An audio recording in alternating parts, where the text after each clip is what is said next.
Pete here again on my boat. I'm down in what I call the dungeon, or the engine room, where all the business happens on this thing. I noticed my bilge had been kind of staying a little bit too full. You know, the bilge pumps obviously pump it out. So I said, okay, well, we got to figure this out. I don't want my boat sinking or filling with water. So here's what I call the center bilge, which is right next to the engines. I'll give you a look here. Bilge pump and float, and that pumps this area out. And it may look a little dirty to you, but I've cleaned this a lot so far this morning. The reason I'm down here beyond that is this mess of wiring here. And I am going to use some WireCare product and try to make some sense of this mess right here. So mainly we have bilge pump and float wiring. So I'm gonna try and sort that out here. So the gray wire, you can see instead of redoing the DT pins on here, this is a great idea to have this. They cut the wire and put some butt splices in. So these two gray wires, and what I've figured out is they can be the same color because they don't matter which side they go to. It's just a connection somewhere. But on the pump itself, they are these black and red wires. There we go. Free that up. Maybe if I undo this connector here. I want to do this DT connector. See, this giant mess of wires hooks into this wiring harness here. This is our bilge pump. So we're gonna tidy that up and make it part of this little harness over here again. You can imagine if you tidy this up, the next time you gotta go in here to change a pump or change a float, it's gonna be a lot easier if on the end of your wires is just one of these nice DT connectors. I'm a little colorblind, so forgive me. I don't know exactly what the colors are all the time. I'm gonna take these guys, and the one I disconnected here goes to our pump. So I'm gonna label that pump. Now we're gonna disconnect this one, which is gonna be the float. There we go. Now we're in business. Gonna put the float wire over there while we deal with this pump wire. So I'm gonna run this pump wire over here. I'm gonna put this kind of all together and make it look neat. Just want to run it, but I do want to cut it here. So I'm just gonna put the plug on the wall, probably like that. So if I have to change it again on the pump side, it'll just be right here. There goes nothing. Got rid of that much wire, got rid of these two butt connectors. So we cut those off. We need to strip some wire, crimp some new pins on there.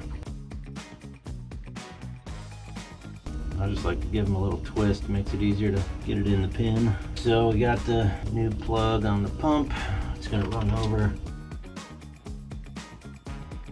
Basically do the same thing with the float.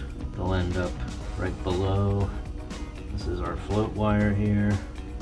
So I'm going to cut it off right at the butt splices. Because the whole point here is, first of all, to take care of that wiring mess that was there, so it's a little easier to work with if we got to do something down here. Second is when we need to replace a float or bilge pump, all we got to do is change pins. So next time we do this, if I put a new one on, I'm just going to keep this receptacle. I'll put some new pins on the new pump, plug it back in, down the road.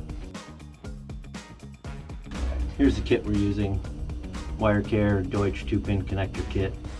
Now this is a really handy tool that makes it nearly impossible to mess up crimping these pins. Once I have it on the wire, you just drop it in here, squeeze it as hard as you can until it releases, and then you know you got enough squeeze on it. There we go. Got the pin on.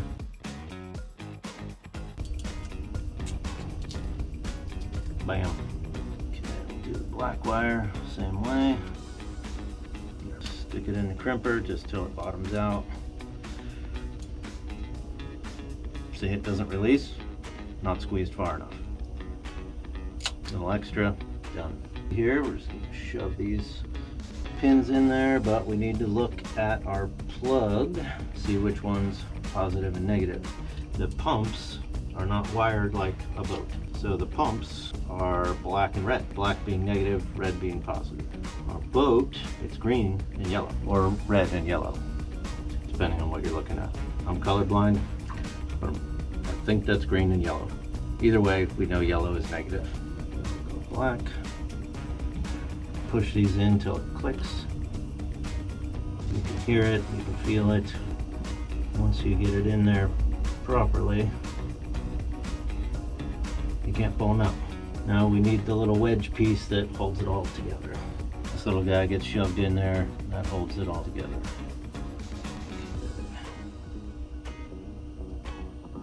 There we go, good plug. It's going to be on the pump side.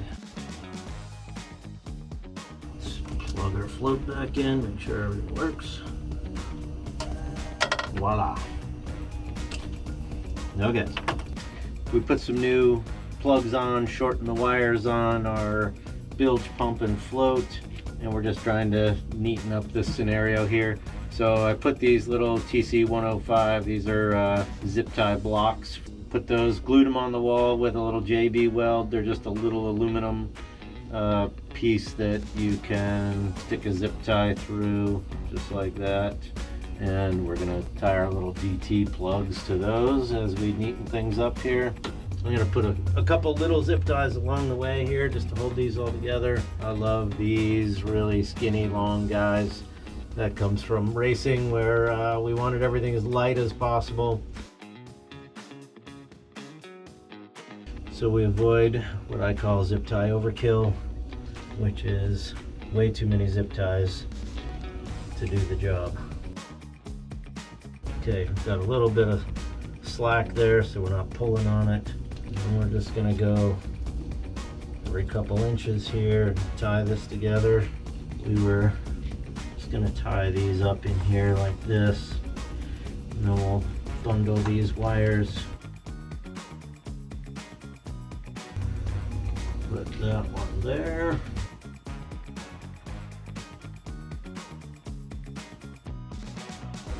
Show you what kind of cutters I use in just a second. They are called flush cuts. If you don't cut them off flush, I'm sure this has happened to some of you, you get a really sharp little tongue sticking out the top of your zip tie. And when you go to reach in the engine bay or wherever you've put a bunch of zip ties, you get the cat scratches up your arm. So that's why we use flush cuts.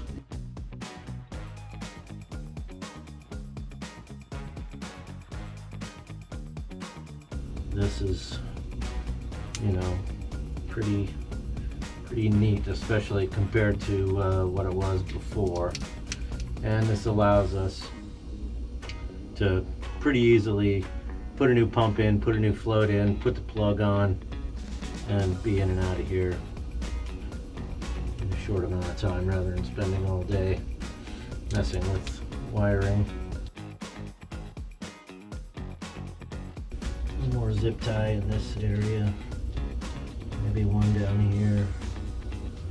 You know, avoiding zip tie overkill. We'll use the big fat heavy ones to go around all the wires. Not that they're needed, these zip ties hold like 50 pounds. And we're basically just holding no pounds, just a couple wires together. Alright, we're gonna do one more.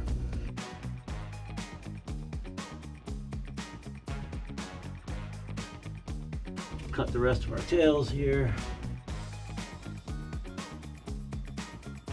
Okay, well, if you saw the before, the after looks pretty good. Next time we have to change a bilge pump or float, we got a couple zip ties to cut, put a new plug on the end. So clean, neat, easy to replace. Got some zip tie blocks on there. Everything looks pretty good. Pretty satisfied with that. There's our project. A little bit of bilge work, a little bit of wiring. Thanks WireCare for all the cool products. Check out wirecare.com. Those guys can hook you up with anything you need. I'm out of here. See you next time.